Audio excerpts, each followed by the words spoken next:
Every time our athletes walk into this weight room, they're going to be pushed to the max. Let's go!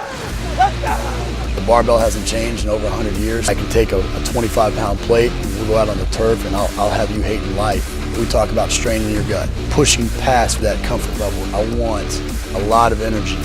What better breeding ground is there for being a success in life than the weight room?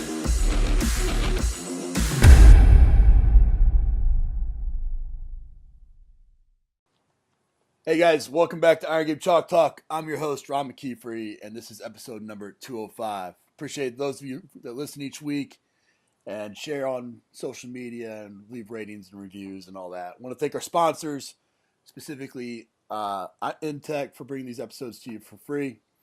Super excited to have Joe Sena with us today. He's the founder of Spartan Races, a legendary athlete himself in endurance racing and adventure racing, and the author of Spartan Up, which is how I connected with him through Zach Evanesh, just a good friend of us both. And Joe, man, I really appreciate you coming on the show today, bud. Thanks for having me. Joe, you talk in the book quite a bit about your experiences growing up. I mean, you worked kind of cleaning pools. You worked for your uncle. You worked in Wall Street. Obviously you went to Cornell, things like that. Which one of those experiences kind of best defined you as a person? I think it's a stew. I think you take a little bit of every part of your life, throw it in the stew, mix it up, and that's what defines you. So I don't think it was any one thing in particular. I do think because I have children now, I have 4 kids, and how am I going to pass on the good parts of me and not pass on the bad parts? Sure. And I think about how lucky I was to have a window into 700 homes. I cleaned pools for 700 people, and it was for over a decade, and it was during the formative times of my life. So call it 13 to 23-ish, 25. And during those years, being able to look into 700 different families and the way they operated their households and the mistakes they made and the good things they did, and doing a little Bruce Lee where you take the good and discard the bad was pretty damn powerful. So I don't know how you recreate that, but that had a big effect on me. Well, I have 4 kids myself, and that's my number one question, right? It's how to make it better for them than it was for us, for sure. Yeah. What just like all of us, we've made tons of mistakes. You've made tons of mistakes. Still make them? Yeah, absolutely. Daily, right? Me too. Daily. What's one of the biggest mistakes you ever made, and kind of how you learned from it? Boy, I guess the biggest mistake I make, which is one we all do, is sometimes I blindly just trust people. And I'm an optimistic guy. You don't want to be pessimistic. I think if I have any success in life, it's because I'm optimistic, and I want to remain that way. But I should probably do more due diligence on people. And everybody makes mistakes. It's not that some people are better than we all make mistakes. But boy, with the internet today and the ability to look somebody up, it's pretty quick to figure out who you're dealing with. And so I guess that would be the biggest mistake I make. And then the other one is just not having patience. Yeah. I think we could all use a little more patience in life. And if I made any mistakes, on the first point I made, it's probably because I don't have patience and I move too quick. And Sure. and life should probably be more of a game of chess than a 100-meter sprint. Right. I often talk about how when we're young, we have emotional responses to try to showing our passion. And sometimes that paints us in a bad corner sometimes, Sure. What I love about the Spartan races, and I've done a couple of them, I've done the Sprint and the Super so far this year, and looking forward to a Beast as well, and knocking out the TRIFECTA, right? But Nice. what I love about it is, here I am, a former college athlete, a strength coach, love, training and, this concept of functional fitness, right? And yet I go out to my first Spartan race, and a lady stops right in front of me. I jump out of the way, and I catch a tree root and roll my ankle, right? And and pretty much had to walk basically the thing the rest of the way to finish it.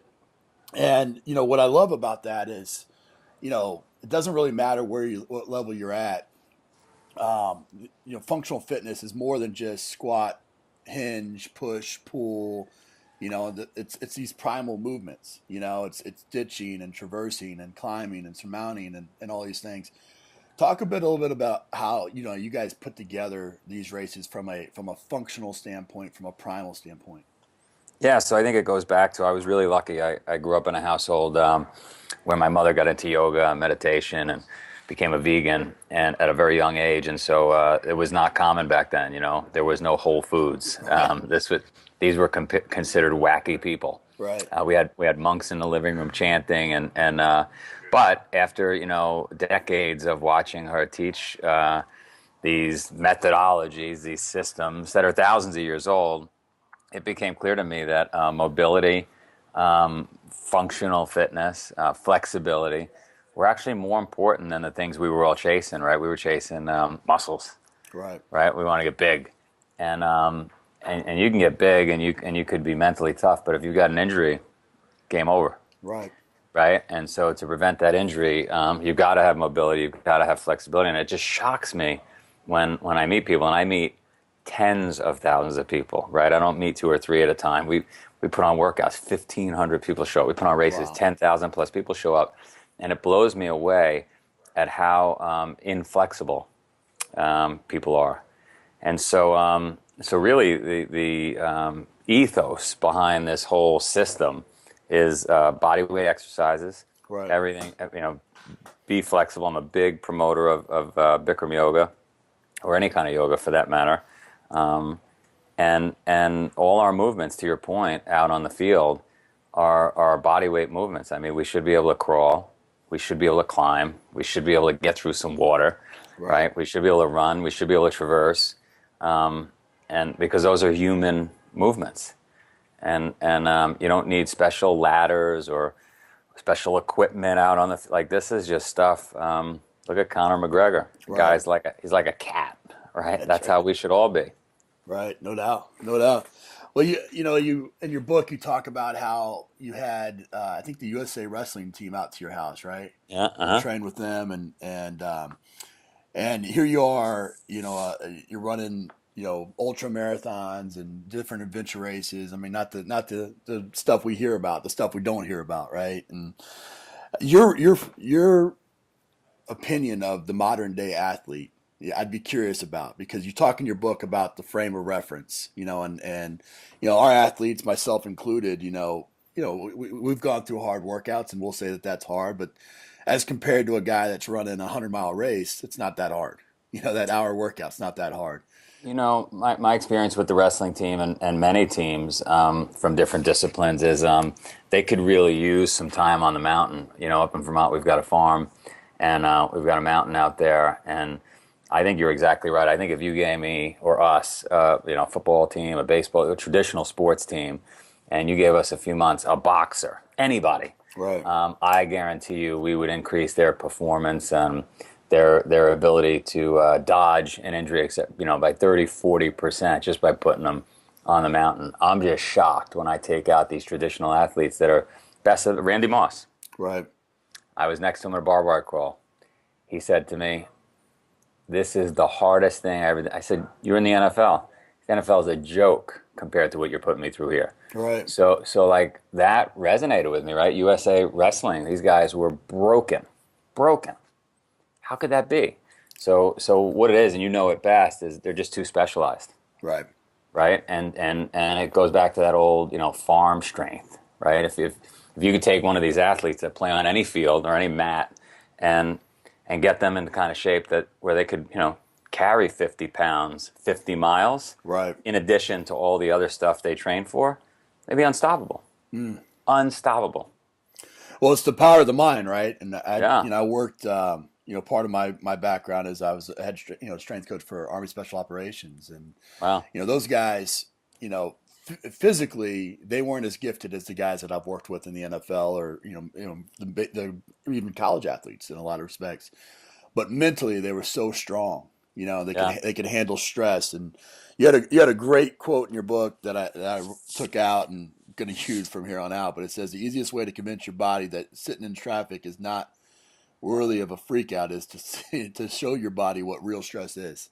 Right. And I freaking love that. I mean, Yeah. talk about how, through Spartan races, through your own life, you've, instead of shutting down like most of the world does with stress, you strive on that. You thrive on stress and that kind of that approach that you take towards it.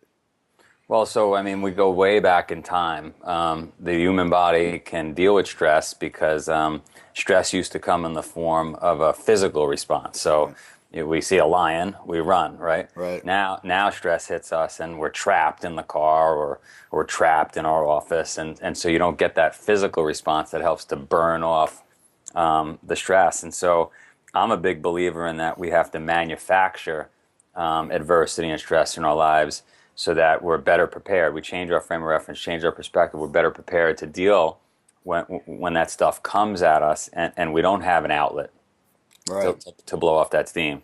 And so what I mean by that is, maybe it's 300 burpees in the morning that suck, right? Or a cold shower or a 10-mile, whatever it is that gets you so far out of your comfort zone that you then have a new, and by the way, what I'm suggesting is 10,000 years old as a concept. I mean, the samurai, the Stoics, the great philosophers, everybody believed that we all need a little time completely out of our comfort zone, whether that's living on the street for a couple of nights with no possessions that the great philosophers used to do. You just got to get yourself in a place where you appreciate what you have so that when the bad stuff happens, you've got a different frame of reference, right? Like I say to myself, oh my God, Joe, you don't fly first class, you're in the back, you're in a tiny little seat, doesn't that bother you? I've been on a bicycle seat for 3-4 days. I mean, this is a pretty comfortable seat, right? No But doubt. if you didn't have that perspective, if you've always flown first class your entire life, well, then your whole world is upside down when they put you in the back of the plane. Right. No, I think I laugh all the time. If we took a bunch of Spartans and we had Spartan Airlines, there'd be no seats. that's awesome. Kind of along those lines, you talk in the book about obstacle immunity, you give the reference of Phelps with his coach stepping on his goggles and talking about the Greeks and different things along those lines. What advice would you have? Because I mean, part of what makes an elite football player great is that specialization. Part of that is what happens, for the sport. But in terms of dealing with stresses or dealing with things that they're not expecting, that's when a lot of them melt. And so that obstacle immunity is great, but you're tied in. Like in college, you have 8 hours a week to work with the athletes. What would be some recommendations that you would have for strength coaches around the world that are working with athletes that are very specialized on how they can introduce some of these obstacles daily?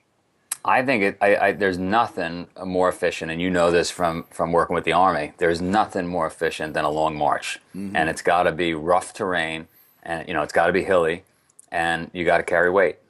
Whether that I prefer weight in the arms rather than weight on the back because that's even more difficult to deal with. You want to break somebody, you take them to Vermont to our farm, you give them a bag of cement, a 100-pound bag of cement, you make them carry it in their arms. Right. Most people pack up and go home. You'll never see them again. That's right. So you want to, even if you only had a couple hours a week with a traditional athlete, obviously you don't want to get rid of all the things they're doing. And you gave them something like that on a weekly basis, game changer. You throw in one Bikram class a week, 90 minutes in 110-degree heat, game changer, right? So like I would think, no matter what coach it is listening out there, they would have the time to put in 3 hours a week of a yoga class and a mountain class. Change the whole game. Right. And by the way, if the weather's bad, pick that day to go out. Absolutely. That's been some of my favorite workouts is when the environment or the elements have created a challenge. And, No doubt. Taking advantage of that is definitely something that I look for and encourage with our athletes. I loved how I think it was in high school. I can't remember what it was, high school or college, but one of your teachers had given you an exam and how one of the questions on the exam was about the janitor's first name. One of the things that stood out to me in my time in the NFL was if you were in the building, you were part of the team. it was really a tight knit community, and that meant everybody was kind of, there wasn't one. You kind of checked your ego at the door because there was just a room full of egos, right? Sure. You had to talk about, that's everyone matters, and how you strive in your life to make sure that all the people that you're coming to contact with, and that they're all important in their own way. It'll sound selfish, this answer, but I found, especially through my experience cleaning pools as a young kid and coming from the neighborhood I came from, that when you're building a network, I couldn't describe it back then, but I think I've got a good answer. Sorry, hang on for the noise in the background. Can you guys close that door, please? Sorry. That's all right. They don't know how important this conversation That's is. exactly right. I found, coming from that neighborhood, that when you're building a network, you want to put $10 into the network and take $1 out. And what I mean by that is don't have your hand out. Just be taking care of people, and it doesn't matter what level that person's at. They could be the janitor, right? They could be the president, whoever they are. It doesn't matter, because what I found was there's going to be a moment in time, I don't know when it is, where that person's going to be valuable to you, be able to do you a favor. Right. First of all, it's the right thing to do. Doesn't matter where, right? Agreed. So that's first and foremost. Agreed. But selfishly, for all of us listening, I guarantee you there'll be a moment in time when you need that person, right? Meet the same people on the way up the ladder as you do on the way down. That's exactly right. And people forget that. And I've made more money and had more success in my life from the most unlikely meeting or encounter, or the person you'd least expect that helped me out.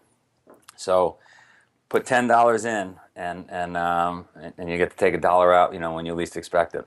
Well, it's absolutely right, and I think that every one of us, if we really reflected on our life, we could look to an unexpected, source of inspiration or assistance or something along those lines, and yet we forget that in the moment, and we should all strive for that. You're the CEO of a multi-million-dollar business, and something that it's a company that challenges the norm in every race and every opportunity. How do you personally keep yourself, reinvent yourself daily, yearly? It's tough, right? But I'm lucky in that I've got ADD. And I forget the bad stuff really quickly. There you go. And I just move forward. I've always been lucky that as soon as sunlight hits me, I'm like a vampire. My eyes open, I sit straight up, and I start moving.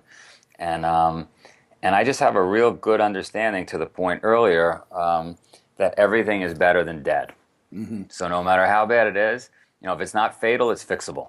So as long as you take that approach, you got to be like the Terminator, right? Like, got to be harder to kill. Just you don't stop. And then when you do have a bad day, and I've had plenty of them, you have plenty of them, just look around, and you see somebody, a triple amputee, and you're saying, all right, well, that person's dealing with that, and they've got a smile on their face. How could I complain? Agreed.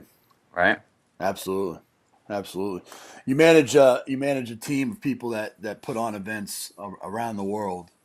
One of the things that I often talk about with strength coaches is, it's this technician point of view where, all I think about is lifting weights. So I naturally gravitate to teaching people how to lift weights. And that's all I focus on is lifting weights. But that's the easy part, right? In a workout's the easy part. The hard part is managing the people and getting them to buy into you and do what you're asking them to do. How do you, how have you developed as a manager with your staff and been able to run this business that spans the globe?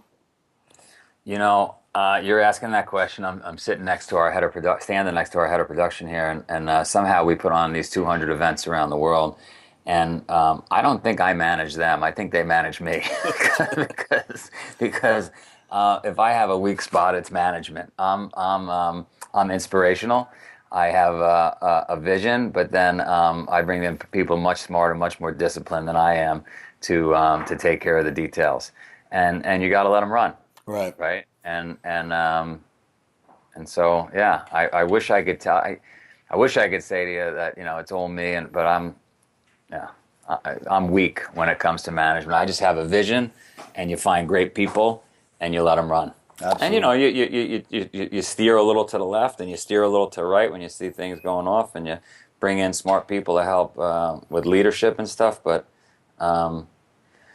if you're too suffocating, right, then you don't grow. And we grew pretty fast. Right.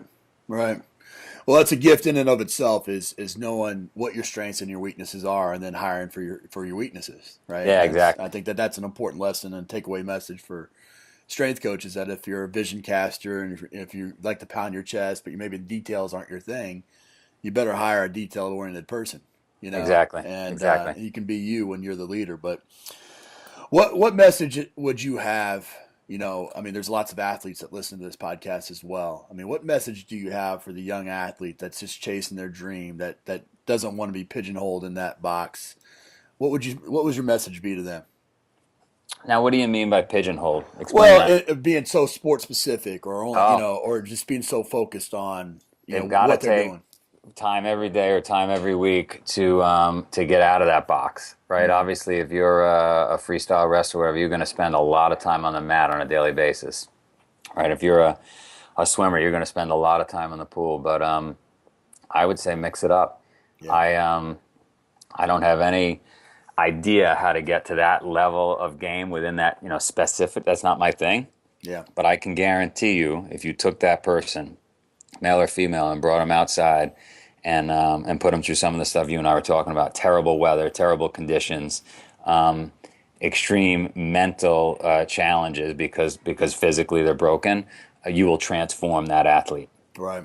So get out of your comfort zone. I talk a lot about buckets, and if you're getting the strength bucket, you're getting the power bucket, you're getting the, all these, you're filling these things up, find what they're not getting. And so oftentimes that's the mental piece. And or just challenging them outside of their frame of what they can do, and I agree with that 100%. Well, man, we finished the show with some questions here. What's the best piece of coaching advice you ever received? Best piece of coaching advice I ever received. I always gravitate towards older folks because I figure they made all the mistakes in their life already, and what I'm about to tell you, like I said earlier, I don't listen, but patience is so key. Life is a game of chess. It's not a 100-meter sprint, and I still make that mistake all the time. And so I think if we could all just have some patience and move a little slower and maybe not make those rash decisions, probably all be better off. Absolutely. What's a book, app, and website recommendation? I think the book Adrift would be a good wake-up call for folks. It's about a gentleman who got lost at sea for 72 days and had to survive. I think it'll change your frame of reference. Like, you're having a tough day, try drifting at sea alone for 72 days. Yeah, no question. Is there an app or a website you recommend? Believe it or not, I'm not a big web surfer. We have 30 country Facebook pages I got to pay attention to, and so anytime I'm either answering 600 emails. I literally, as you asked me that question, can't think of a website I go to. I don't think I go to a website. Yeah, that's good. That's good. Well, again, I think that just shows the focus that it takes to be as successful as you are. And I really, in these episodes, what I love to do is I love to find inspiring people that are doing great things, and what you're doing, to me, and the strength coaches that are listening, should be. We should rally behind this in a big way, because you've inspired what, I don't know, millions of people, millions of people, 5 million people. Let's say we're at right now. Millions of people to get off the couch and get out and challenge themselves in a different way, and that kind of culture and that kind of mindset is what we're trying to do on a daily basis in the weight room. And kudos to you, man. I really appreciate what you're doing in this world, and I appreciate how you're doing it, and I really appreciate you coming on the show. Thanks for having me. We should have a strength coach like gathering on the farm in Vermont on me. You should rally them up from around the world. We'll get Zach and bring a couple of hundred. I have room, and I would love to show them everything we're talking about for a weekend. Yeah, you should email me, and we do it on me, no problem. Let's invite 100, 200, however many you want. We'll do this awesome weekend. We'll pick a real bad weather weekend. Awesome. And we'll sleep in tents, and we'll get it done. I love it, man. Let's do it. That'd be fantastic. All right. Appreciate that, man. Have a great day. You too. That's it for this episode of Iron Game Chalk Talk. Thanks to this week's guest as well as our sponsors for bringing this episode to you for free. Make sure to check out ronmckeefery.com where you can join our mailing list, find the show notes, including all the links and resources mentioned, and information about Coach McKeefery's other products. While you are there, please join Coach McKeefery in the comments section thanking our guest for sharing. If you haven't subscribed to Iron Game Chalk Talk on YouTube or iTunes yet, make sure to do so. Comments, ratings, and reviews are always welcome. Coach McKeefery can be found on Twitter at @RMcKeefery, on Facebook and YouTube at /Ron.McKeefery. That's it for this week. Be sure to check back next week for another great episode of Iron Game Chalk Talk.